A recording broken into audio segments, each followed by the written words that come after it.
Amis auditeurs, bonjour, bienvenue sur Fréquence Histoire. Aujourd'hui, je suis accompagné de Benjamin Ratichot. Bonjour Benjamin. Bonjour Gauthier. Alors, chers amis auditeurs, aujourd'hui, pour notre deuxième émission s'intitulant État disparu, nous nous consacrons à un État africain du deuxième millénaire qui est l'Empire éthiopien, également connu sous le nom d'Abyssinie, un État dont la durée de vie s'étend en gros du XIIIe au XXe siècle, plus précisément, on va dire les années 1270 aux années 1970. Vous connaissez probablement la figure qui en fut le dernier monarque, le dernier empereur. On dit le dernier Négus pour l'Empire éthiopien. Et on reviendra sans doute, Benjamin, sur cette notion de Négus. Qu'est-ce qu'un Négus?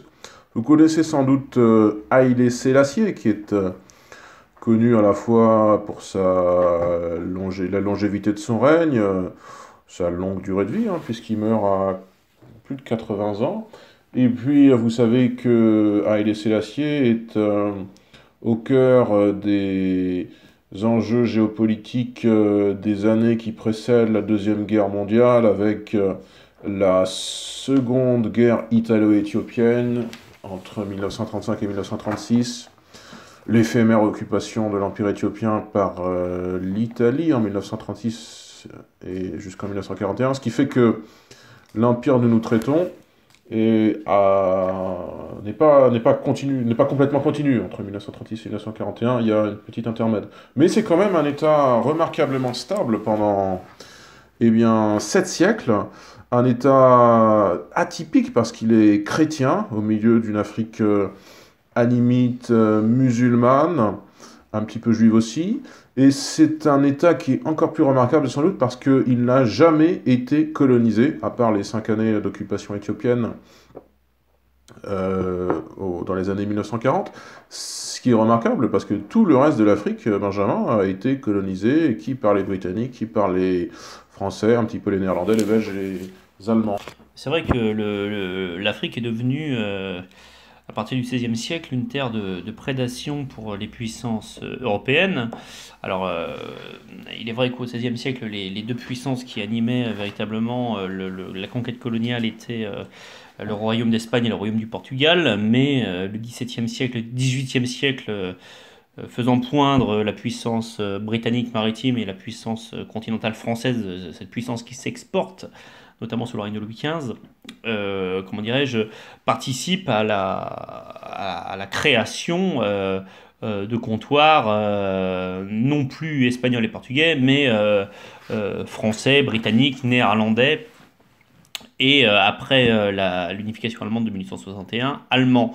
D'ailleurs, c'est après la constitution de cet empire, enfin du royaume de Prusse, puis de l'empire allemand en 1871, qui est réuni la conférence de Berlin en 1885, où est décidé du tracé des frontières africaines et la répartition des territoires de ce continent entre puissances européennes.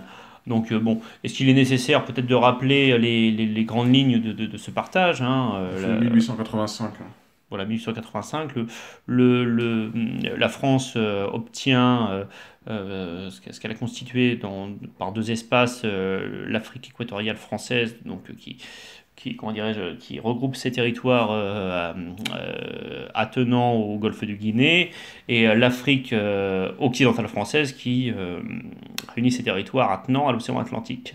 L'Angleterre se développe, elle, sur un axe nord-sud qui part du protectorat égyptien jusqu'à l'Afrique du Sud, hein, en passant par la Rhodésie, l'Ouganda, l'actuel Ouganda, le Kenya. Les Allemands sont présents sur les côtes occidentales de l'Afrique, notamment dans l'actuelle Namibie et dans l'actuelle Tanzanie, sur l'interface de l'océan Indien. Le Portugal, le Mozambique et l'Angola, et l'Italie occupent la Libye. Donc c'est cette division du continent africain par les Européens à la fin du 19e siècle. Deux États échappent, deux États, ce sont les deux principaux États qui échappent à cette mainmise des Européens sur le continent africain.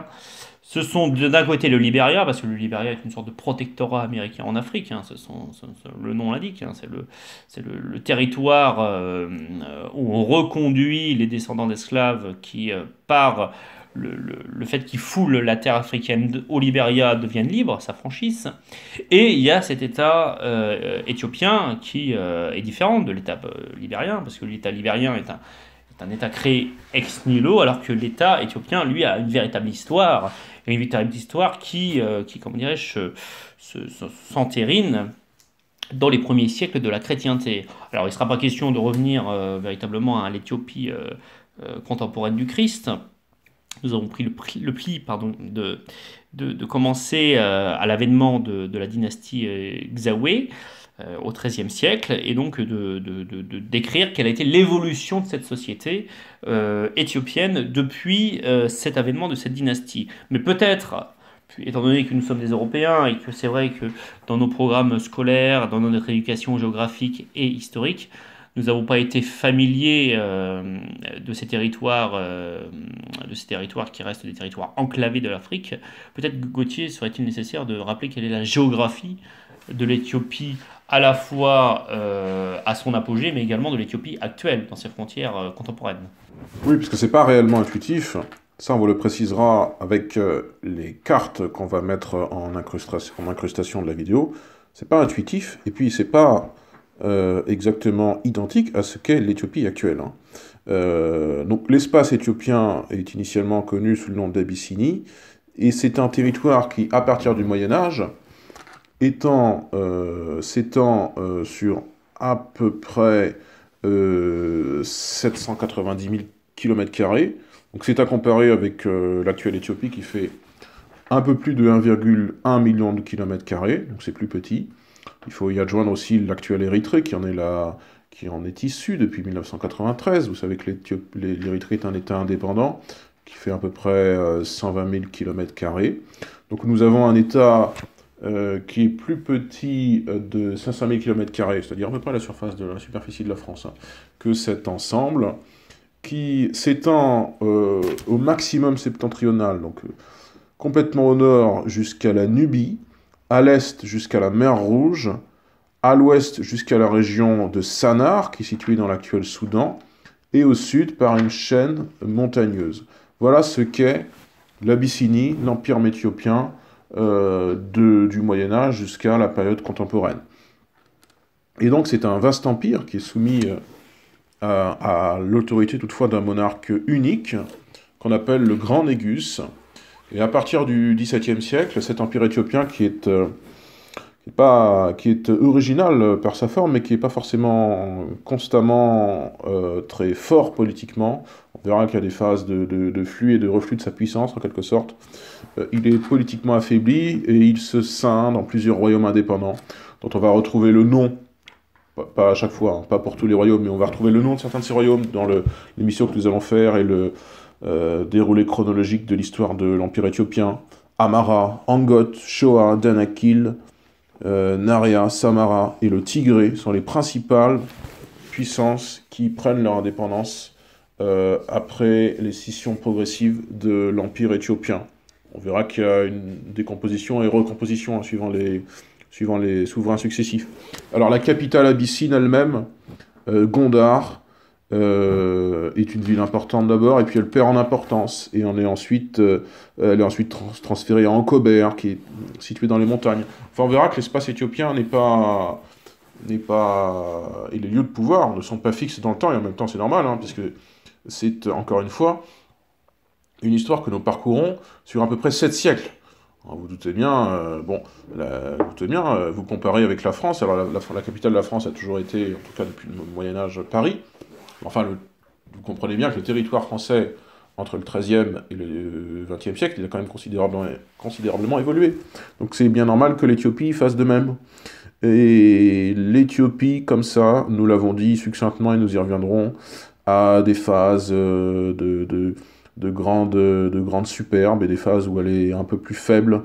Et l'Empire éthiopien finit globalement avec une phase où elle est différente des autres puissances, enfin de ce qui ne sont pas des puissances en Afrique, ce sont des États colonisés, mais elle arrive comme ça, durant la première guerre italo-éthiopienne, à la charnière des 19e et 20e siècles, à contrer l'Italie, et puis elle a des négus, des souverains qui sont connus, au-delà de Haïlé Sélassié, on a un petit peu avant, on a Ménélique II, par exemple, qui est né en 1844 et mort en 1913, et qui, lui, parmi les œuvres de son règne, fait quelque chose d'intéressant, c'est qu'il transfère la capitale dans ce qui est encore, Benjamin, l'actuelle capitale de l'Éthiopie, qui est Addis Abeba. Oui, tu parles du roi Ménélique II, ce qui suppose qu'il y ait eu dans l'histoire éthiopienne un Ménélique I. Et ça me permet peut-être de partir un peu aux origines de cet État éthiopien. Donc on avait pris pour base le XIIIe siècle, mais il faut peut-être revenir un peu avant pour comprendre déjà quelle est l'origine légendaire de cet empire éthiopien, de l'Éthiopie. Ménélique, le prénom qu'a choisi ce roi pour régner n'est pas anodin. Ménélique, dans la Bible, c'est le fruit de l'union entre le roi Salomon, roi des Juifs, et la reine de Saba.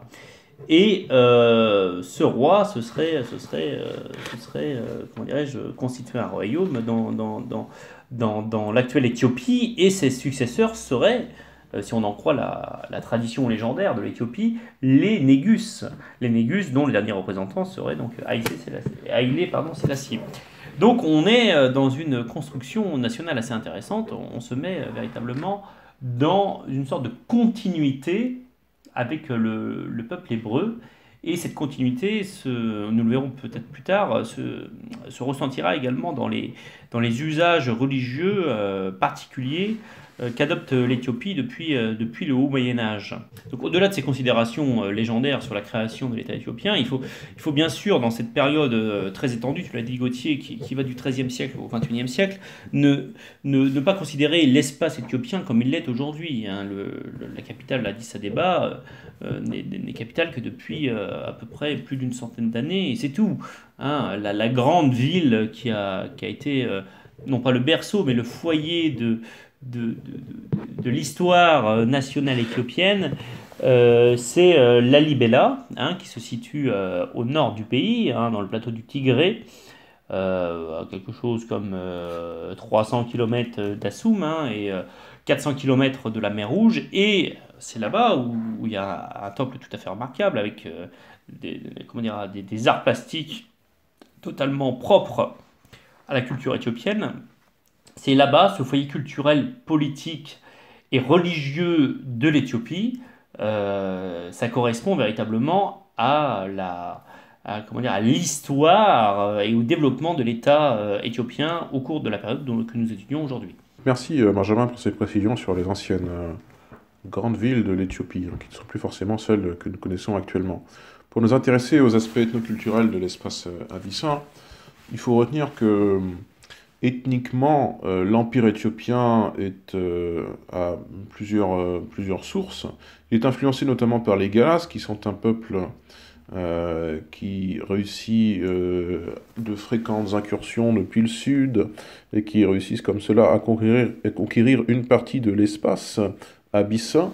Sur un plan religieux, et tu reviendras sans doute plus en détail, Benjamin, les Abyssins sont des chrétiens, mais ils sont partis de la secte monophysite, et sur le plan linguistique, ils parlent principalement l'amharique, le galami et le tigriana, qui sont trois langues appartenant à la branche couchitique des langues afrasiennes. Alors, pour revenir à ce que sont les Abyssins sur un plan religieux, comment expliquer ce christianisme, et comment caractériser ce christianisme? En quoi est-il proche ou différent du christianisme des pays d'Europe? Là, on se plonge dans l'histoire tumultueuse des conciles qui se sont étalés du IVe au Ve siècle, notamment en Orient, dans l'Orient, c'est-à-dire la Grèce actuelle et la Turquie actuelle. L'Église nationale d'Éthiopie trouve son origine véritablement au IVe siècle. Au milieu du IVe siècle, entre 330 et 340, on n'a pas de date certaine, où un Syrien, Frumens, est désigné par l'archevêque d'Alexandrie, Athanase, pour aller évangéliser l'Éthiopie, qui n'est pas, vous l'avez compris, qui n'est pas encore l'Éthiopie. Ce Frumens reçoit un titre il est évêque d'Éthiopie et en éthiopien, il est Abuna. Donc Abuna, c'est un terme qui est important parce que les Abuna en Éthiopie ont une très grande autorité morale, si vous voulez. On est dans un état où le religieux est encore très présent, même en 2019. Et entre 340, le milieu du IVe siècle, et le Haut Moyen-Âge, il y a un événement très important qui est le concile de Chalcédoine qui se tient dans cette ville d'Asie mineure en 451.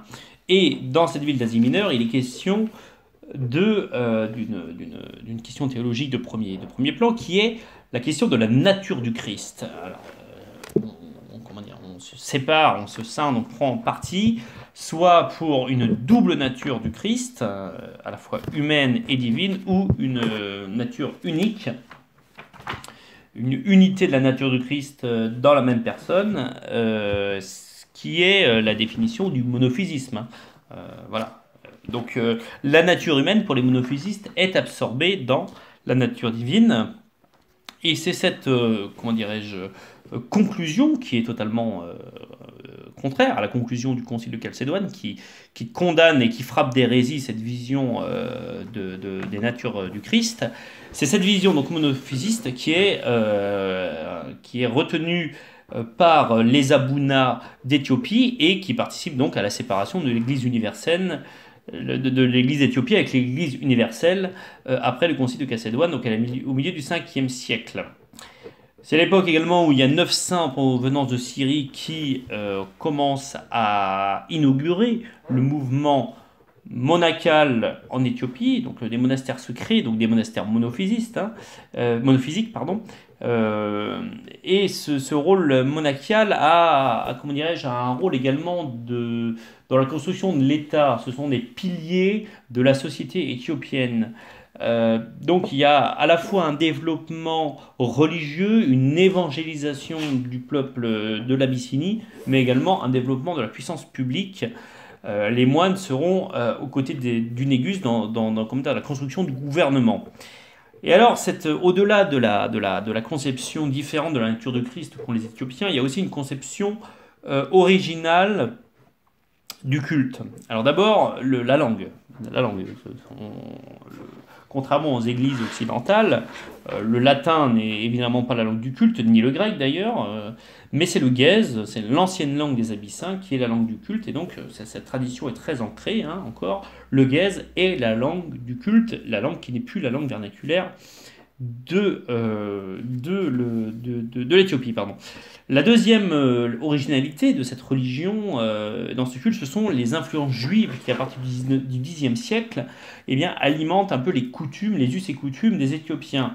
Ainsi, malgré que le pays soit chrétien, on circoncie toujours les jeunes gens, on refuse la consommation du porc, et puis on a une sorte d'aménagement des églises qui rappelle le temple de Jérusalem. Donc on a à la fois un peuple qui accepte la révélation christique, c'est un peuple donc profondément chrétien, mais qui, et là c'est en lien avec justement cette filiation des Négustes qui est censée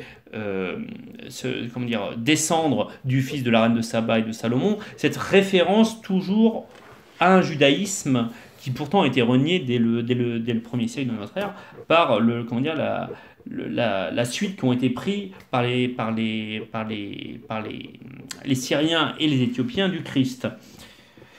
Alors, malgré cela, des tentatives d'unité ont essayé d'être créées avec le Saint-Siège, au XIVe, au XIIIe siècle un peu avant. Des dominicains se rendent un peu sur place, mais là, l'État, et quand je parle de l'État, je parle du Négus, mais je parle également des moines qui soutiennent le pouvoir du Négus, refusent la résistance, la conversion et la fidélité à Rome, et donc continue le schisme. Il y a encore quelques essais d'ouverture. En 1441, une délégation éthiopienne participe au concile de Florence, mais sans rien donner, et le Négus s'y oppose.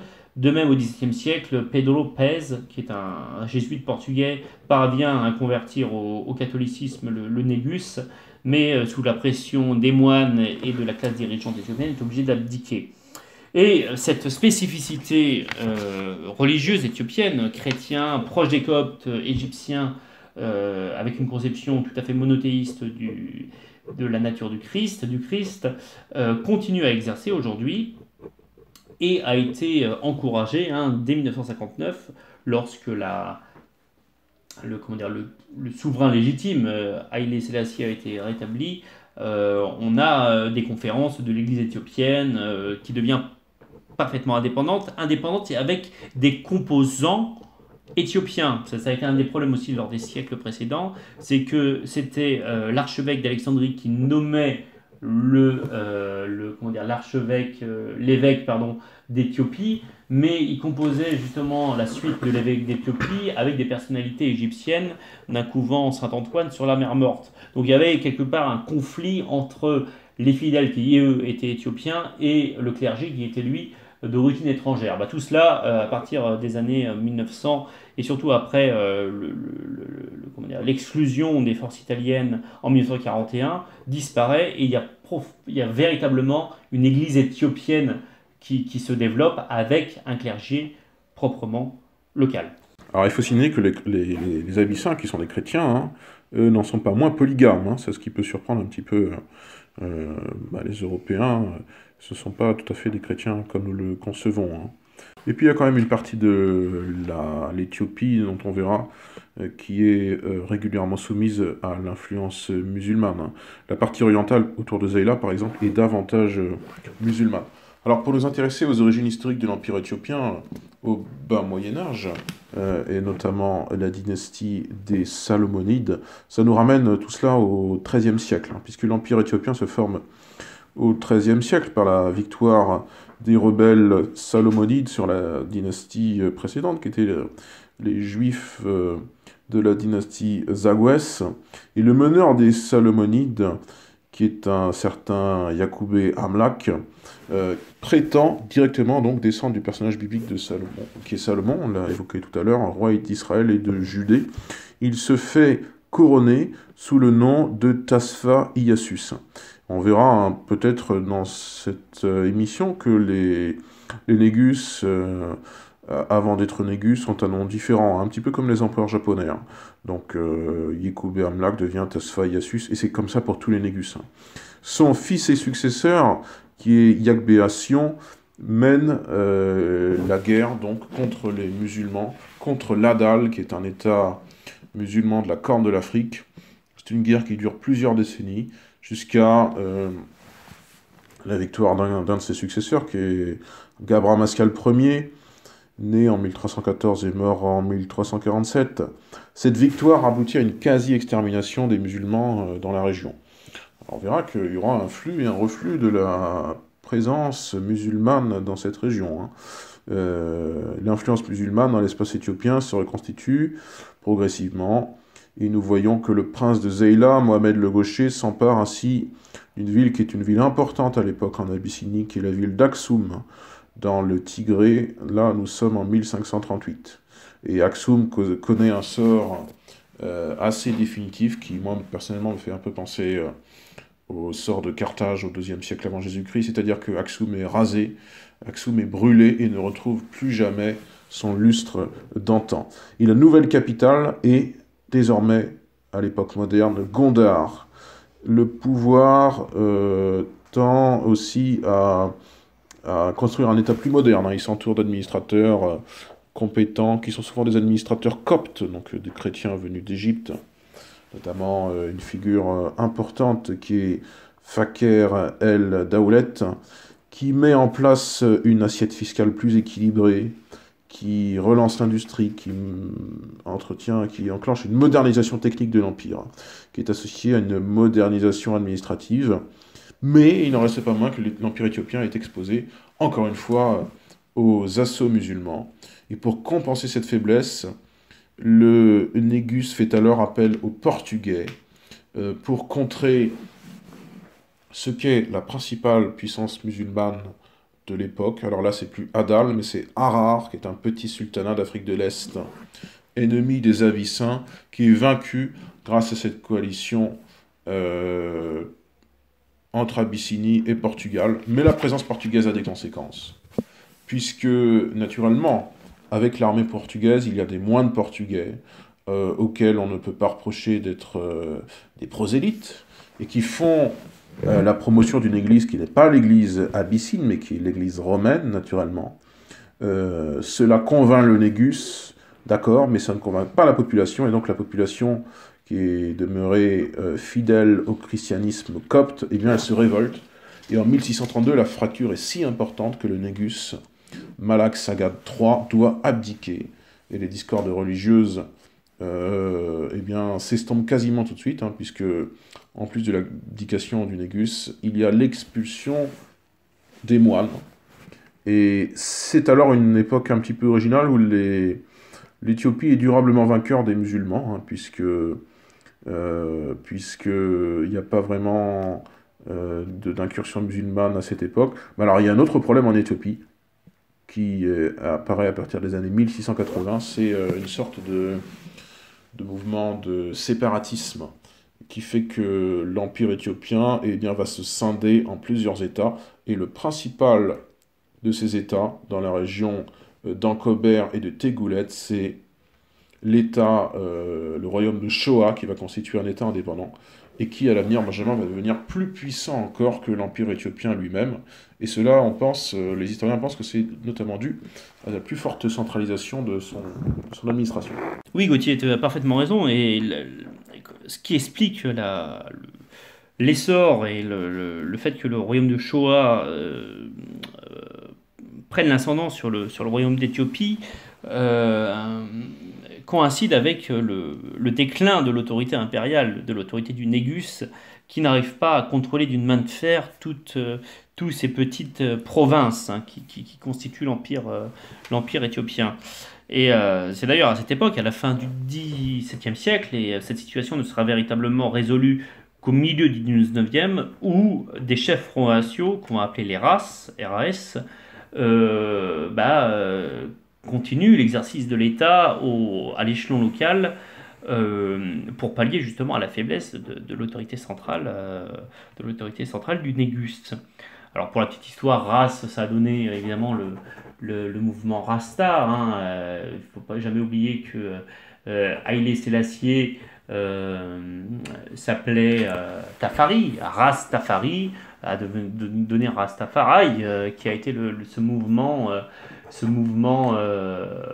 contemporain du mouvement hippie qui s'est développé à partir des années 60 en Jamaïque, et qui, sous également des préceptes religieux bibliques, c'est cité dans le Nombre, chapitre 6, versets 1 à 21, où on a toute une série de commandements de vie, le fait de ne pas pouvoir se raser les cheveux, de ne pas consommer d'alcool, de bière, de fumer le cannabis qui a des vertus d'élévation de l'esprit. Mais tout ça, on est dans la succession idéologique du rôle du Ras, qui est le descendant, le descendant de cette filiation hébraïque que l'on rattache à Saba et à Salomon, hein.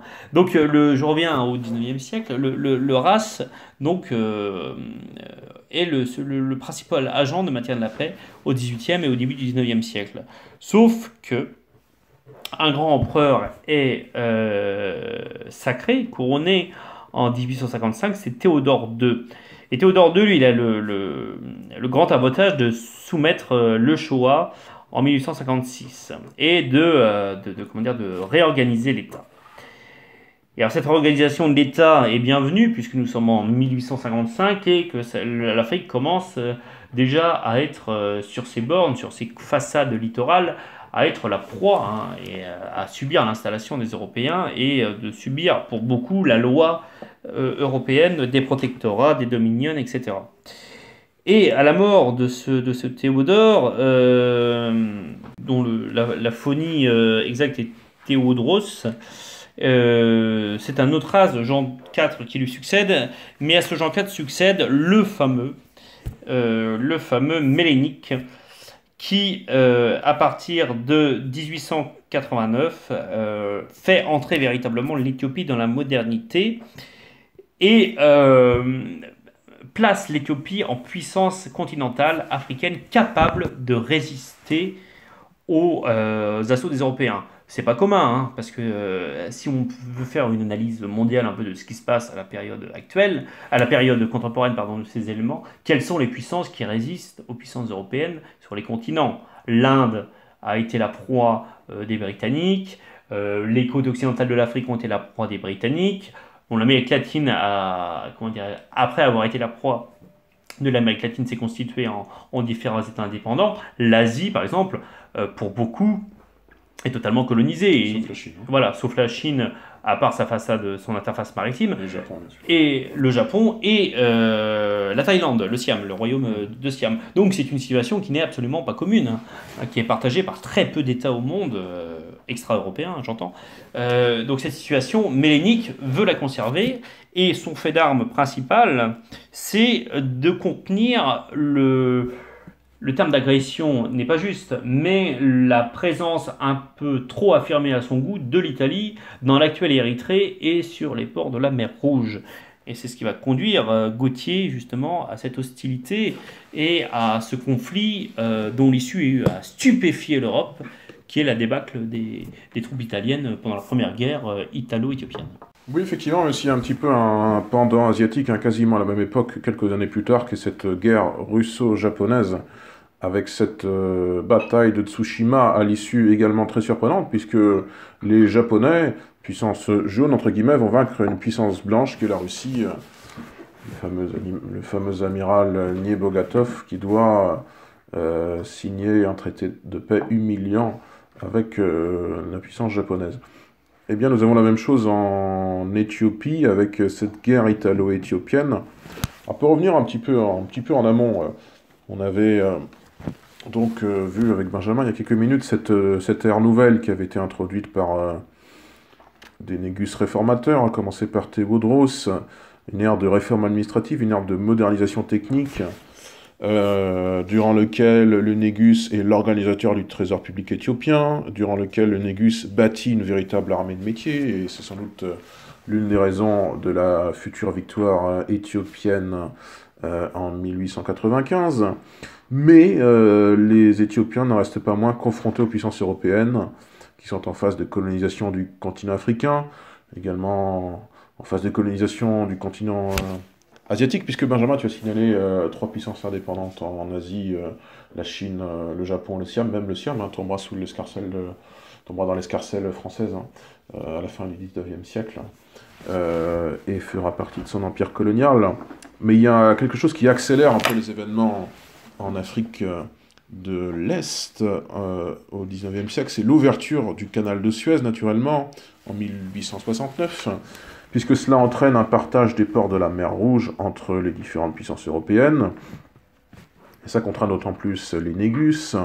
Alors on verra le Négus Johannes IV, qui tentera de batailler sur plusieurs fronts, puisqu'il doit à la fois juguler les prétentions franco-britanniques en Éthiopie, il doit contenir l'influence des Égyptiens, il doit contenir l'influence de cette secte qu'on appelle les Mahdistes, et les choses changeront un petit peu en faveur de l'Éthiopie, donc avec ce Ménélique II, qui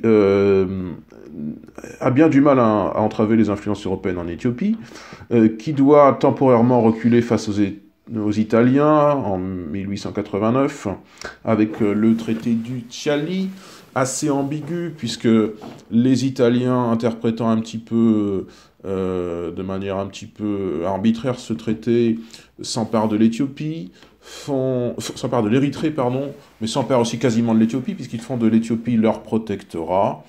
Un petit peu à la même époque, les Français feront la même chose avec le Maroc, en étant en concurrence avec les Allemands, c'est la fameuse crise de Tanger.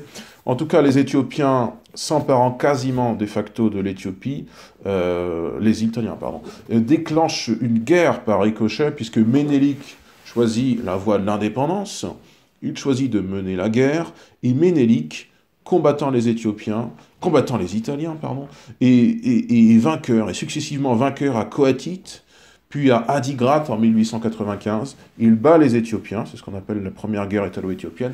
Première parce qu'il y en aura une seconde, comme nous vous l'avons indiqué succinctement en introduction, entre 1936 et 1941.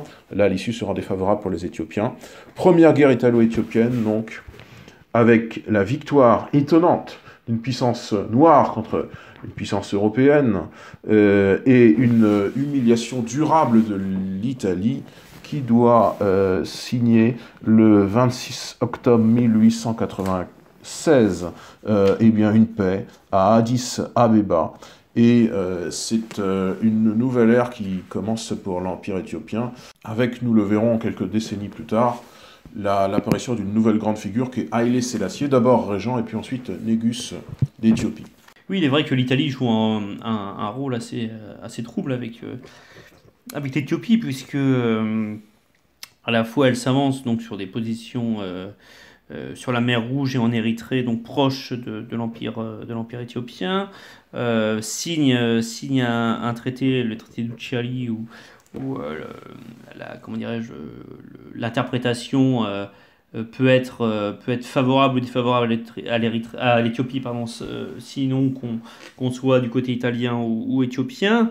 Ce chef du gouvernement qui décide que le traité légitime l'intervention italienne en Éthiopie, avec les conséquences qu'on connaît.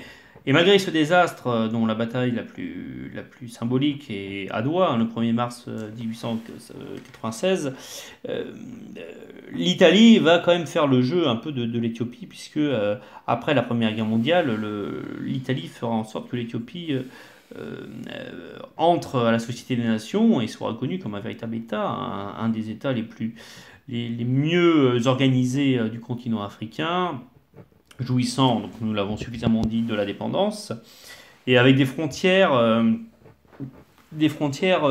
assumées, des frontières sûres, et notamment des frontières avec l'Italie, qui, malgré ses bonnes volontés, reste quand même l'ennemi primordial de l'Italie, puisque en 1918, la puissance italienne est une puissance qui a gagné la guerre, après son retournement d'alliance.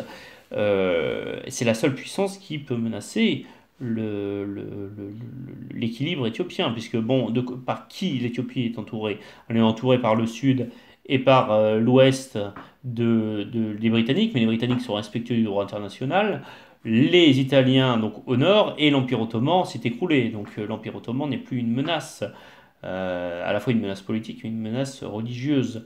Donc c'est l'Italie qui concentre un peu les crispations des successeurs de Ménélique II, Ladji Yassou, qui régna 3 ans et qui fut écarté du pouvoir pour ses sympathies musulmanes, et qui fut remplacé par une femme, Yaouditou, qui fut nommée régente pour le petit-fils de Ménélique, Tafari, le fameux Ras Tafari, qui assura le pouvoir et qui fut proclamé Négus en 1928 à la mort de sa grande-tante.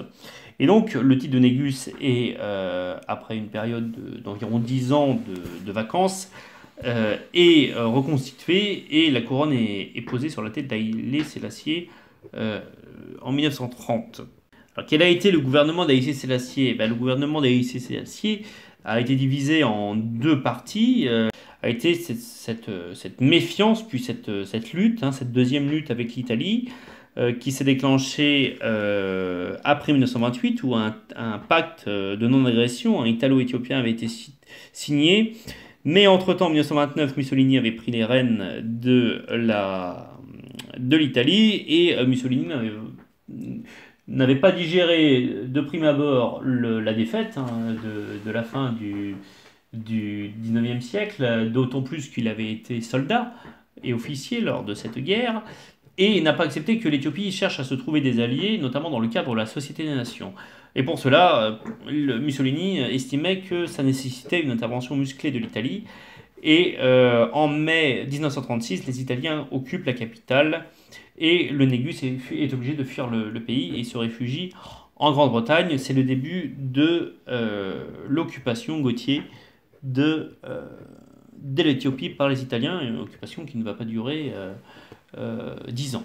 Oui, c'est assez étonnant parce que cette occupation, elle dure, enfin, elle fait suite à une guerre d'une année, donc la seconde guerre italo-éthiopienne entre 1935 et 1936, qui voit la victoire italienne. Et après, c'est une occupation proprement dit, entre 1936 et 1941. Et ensuite, finalement, les Italiens, qui possèdent la Libye, hein, par ailleurs, sont les forces militaires italiennes qui ne contrôlent, je crois, pas plus d'un tiers du territoire éthiopien, hein. C'est dire si une très grande partie du, de l'Empire éthiopien n'a jamais vu un soldat italien. Les militaires italiens sont envoyés plus à l'ouest, sur le front de Libye notamment, hein, puisque c'est la guerre que mènent, vous le savez, à la fois les Allemands et leurs alliés italiens, dans le cadre de l'Africa Corps, contre les Britanniques et puis les Français libres. Ce qui fait que, eh bien, la colonisation italienne de l'Éthiopie tourne court et elle s'achève en 1941. Le Négus n'est pas rétabli tout de suite dans ses prérogatives, hein, pour autant, puisqu'il faut attendre naturellement à la fois de la fin de la guerre en 1945 et puis l'autorisation des Britanniques par ailleurs. Et il va rester au pouvoir quand même une trentaine d'années, jusqu'en 1974 et son renversement. Alors il faut dire que les Italiens, durant ces 5 années d'occupation, n'occupent pas que l'Éthiopie stricte, hein, puisque l'Éthiopie est conquise en même temps que l'Érythrée, en même temps que la Somalie, et l'ensemble constitue une entité coloniale sous le nom d'Afrique orientale italienne, un petit peu sur le modèle de l'AOF, l'Afrique occidentale française par exemple. Donc tout cet ensemble, on l'a dit, est libéré par les troupes franco-anglaises. Alors franco-anglaises, comprendre les troupes britanniques et les troupes gaullistes, hein, pas naturellement les troupes pas l'autorité de Vichy.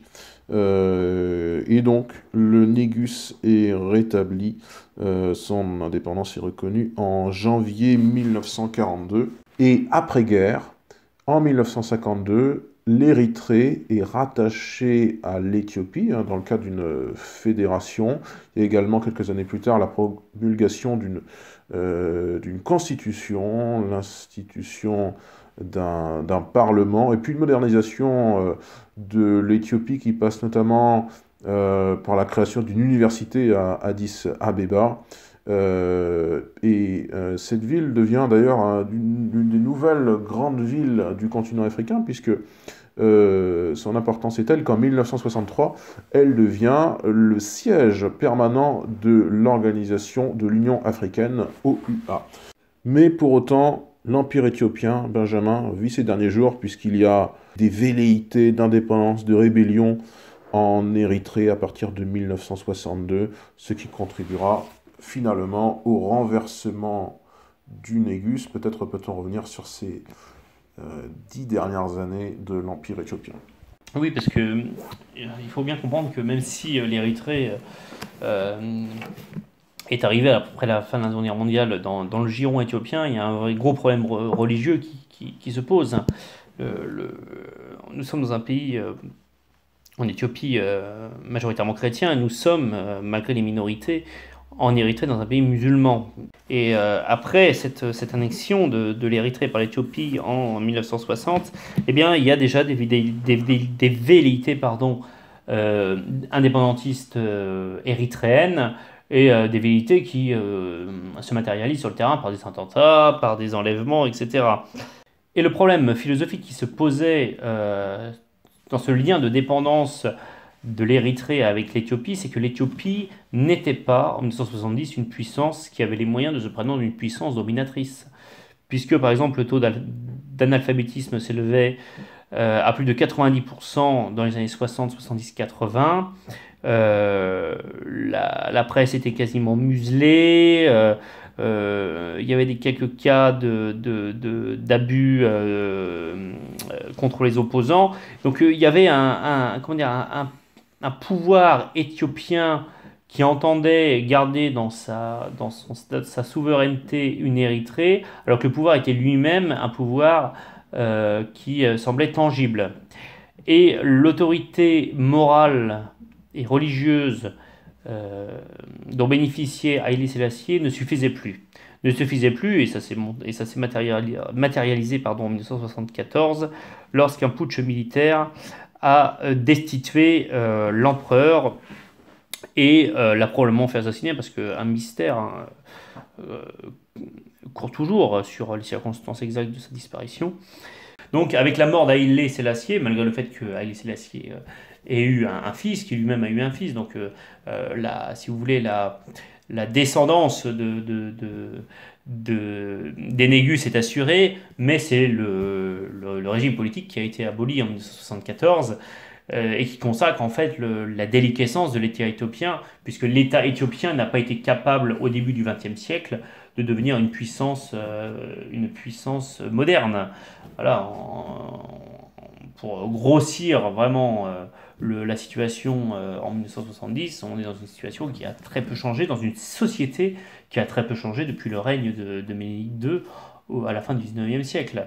Donc évidemment, Haïlé Sélassié a porté sur lui ces critiques qui a été déposée. Et donc c'est là que se clôt cette histoire de l'Empire éthiopien qui a commencé dans les tréfonds du Moyen Âge et qui laisse l'Éthiopie un peu exsangue, puisque quel a été le bilan de la politique éthiopienne, que ce soit de la politique sanitaire et éducative de l'Éthiopie depuis la chute d'Haïlé Sélassié en 1974, nous restons dans un pays qui est très instable, dont le gouvernement n'arrive pas à enrichir la population, à s'enrichir lui-même, un pays qui a très peu de richesses naturelles intrinsèques, et un pays qui est aussi isolé, qui est isolé géographiquement, qui n'a pratiquement pas de débouché sur la mer, si ce n'est par Djibouti, mais qui est un État indépendant, hein,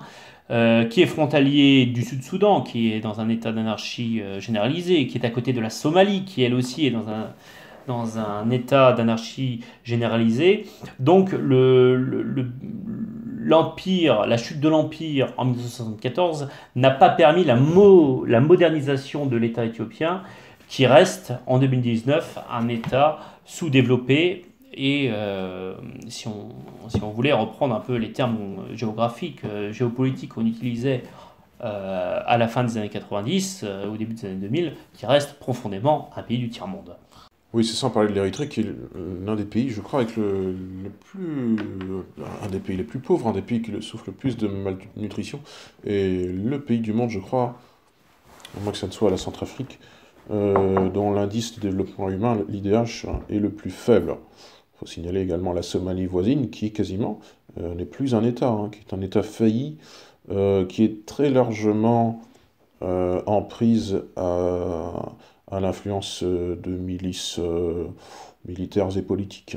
Donc tout cet espace est quand même très très affaibli, et on a du mal à croire que l'Éthiopie fut autrefois une puissance importante du continent africain, une puissance avec un empereur, à une époque où finalement il y avait dans l'histoire, il n'avait sur la scène mondiale que deux autres empereurs, hein, qui étaient l'empereur de Perse, le Shah d'Iran, et puis l'empereur du Japon. Eh bien, ce dernier existe toujours, mais il n'y a plus de Shah d'Iran et il n'y a plus d'empereur d'Éthiopie, nous le savons bien. Alors on ne l'a pas dit, et puis on ne le traitera pas, puisque le cadre de notre émission s'arrête en 1974, mais l'Éthiopie sera très largement, dans les 20 années qui suivront, influencée par l'Union soviétique. Il y aura à la fois la création d'une république populaire en Éthiopie, sous l'influence d'un mouvement politique qu'on appelle le DERG, et puis la prédominance d'une figure politique qui n'est pas morte, hein, qui n'est pas disparue, puisque celui qui l'incarne est né en 1937, c'est Mengistu, hein, qui est un militaire qui quasiment a agi comme dictateur, hein, qui était le nouvel homme fort après Haïlé Sélassié. Voilà, chers amis auditeurs, pour cette émission État disparu. Après la Yougoslavie, nous avons entrevu l'histoire de l'Empire éthiopien, ce qu'on appelait l'Abyssinie, entre le XIIIe et XXe siècle. Nous espérons que cette émission vous a plu. Naturellement, cette émission, vous le verrez au montage, sera nouée de cartes, parce que c'est bien difficile, nous semble-t-il, de comprendre l'espace dont on parle sans carte. Puis vous verrez différentes annexes, et notamment une note historique qui reviendra très en détail donc, sur l'histoire de ce pays méconnu qu'est l'Empire éthiopien. Chers amis auditeurs, merci de votre écoute, merci Benjamin, et puis à très bientôt sur l'antenne de Fréquence Histoire.